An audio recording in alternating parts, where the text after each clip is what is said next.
quelqu'un qui a fait un peu le tour de l'Europe, quelqu'un qui parcourt un peu le tour aussi de l'Afrique, quelqu'un qui voyage un peu partout dans le monde pour montrer au reste du monde ce qu'il sait faire. Il faut l'acclamer très très fort. Il va nous raconter une petite histoire. Un grand parolier, Simon Kaboré, Aniché.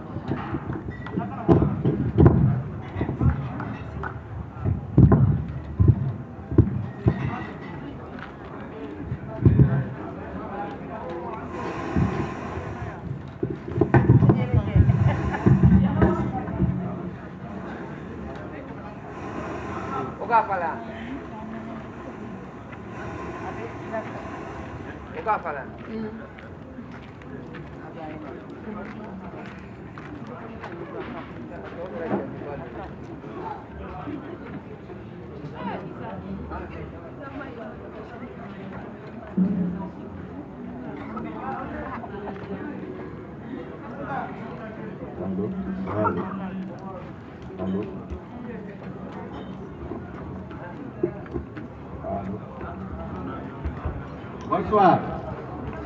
Ça peut aller? Ah, vous ne parlez pas? Ça peut aller?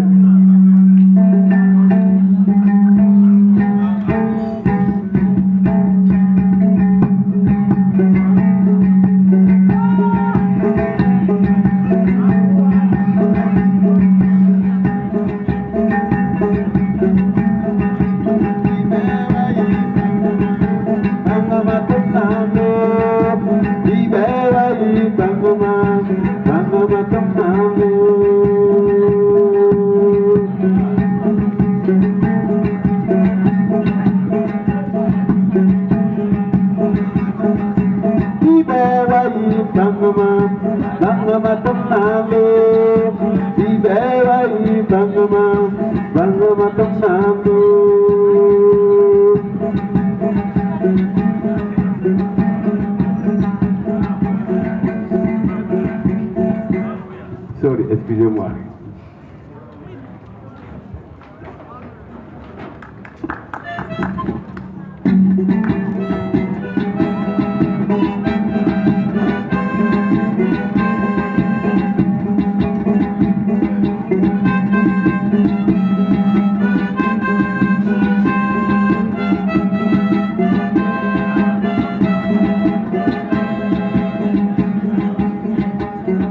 Bonsoir. L'histoire que je vais vous raconter ce soir, c'est l'histoire d'un homme qui s'appelait Gandaogo. Gandaogo, comme son nom l'indique, je dis dans ma langue, quelqu'un qui est fort. Gandaogo pratiquait la lutte traditionnelle.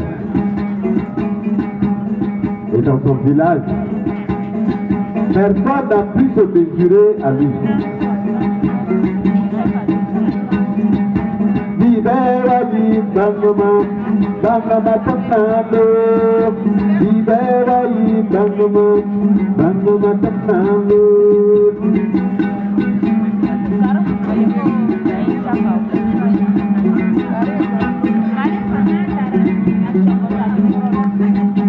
Libéra-y, Bangoma, Bangoma Tokando.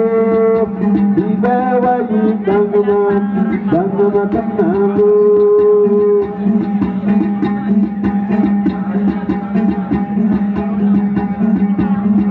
Alors, et comme dans son village, il n'avait pas de concurrent, il a décidé de conquérir le monde. Et bien avant ça.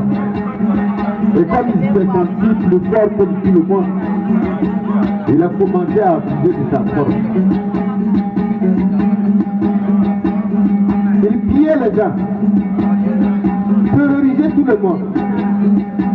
Même les femmes n'étaient pas épargnées, elles étaient violées. Même le chef de village ne pouvait plus prendre aucune décision sans le moindre consentiment de Gandogo.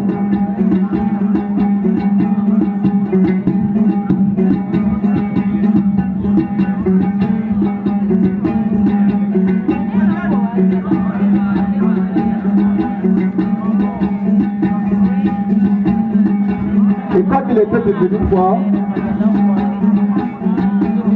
un jour, il a décidé de tuer le chef et de mettre quelqu'un d'autre. Celui que lui, il aimait. Aussitôt dit, aussitôt fait. Le chef fut assassiné.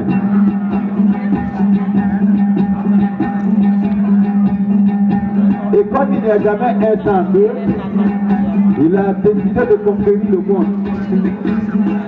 C'est ainsi qu'il a commencé à conquérir les villages voisins. De village en village, de ville en ville, de pays en pays, et de nation en nation. Un jour, Gandogo, au cours de son vagabondage, arriva dans un village. Et dans ce village, il y avait une cage. Et dans cette cage vivait une vieille femme. Gandogo arrive et trouve la vieille femme en train de moudre son fils.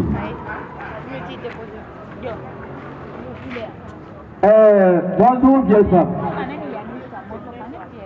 Bonjour mon fils. Que puis-je faire pour vous? Ben, tu sais, je suis un lutteur et dans mon village, personne n'a pu se mesurer à moi.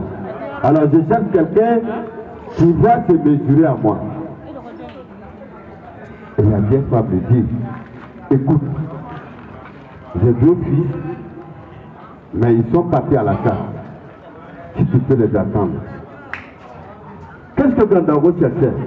Quelqu'un pour se mesurer.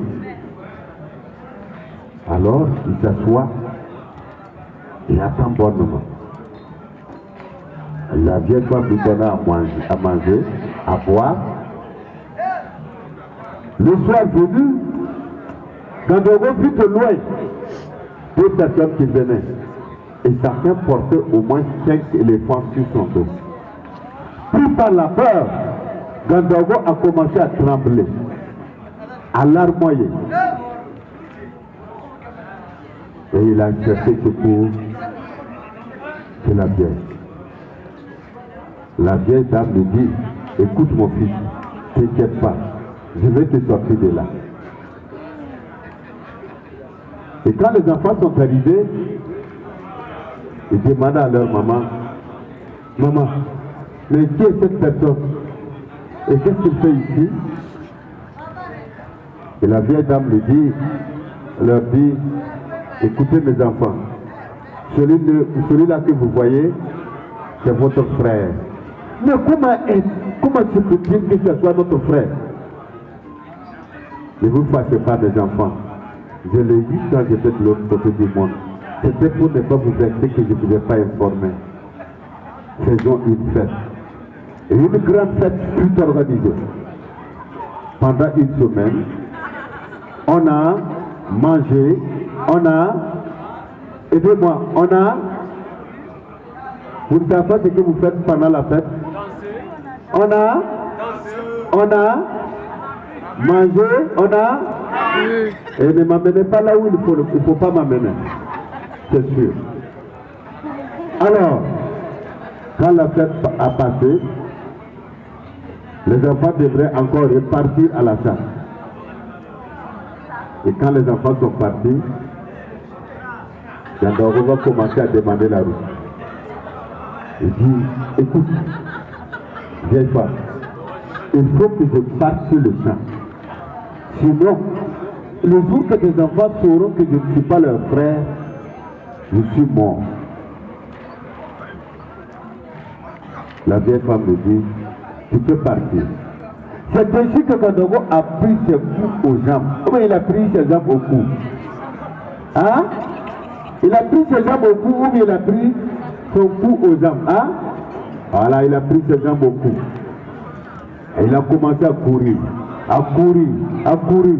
Pendant 40 jours et 40 nuits, il ne s'est jamais arrêté. Le 40e jour, les enfants sont revenus de la chasse. Trouvant pas leurs frères, ils s'en prennent à leur maman. Mais écoutez maman, où est notre frère? Et la femme dit, ce n'était pas votre frère. C'était un lutteur.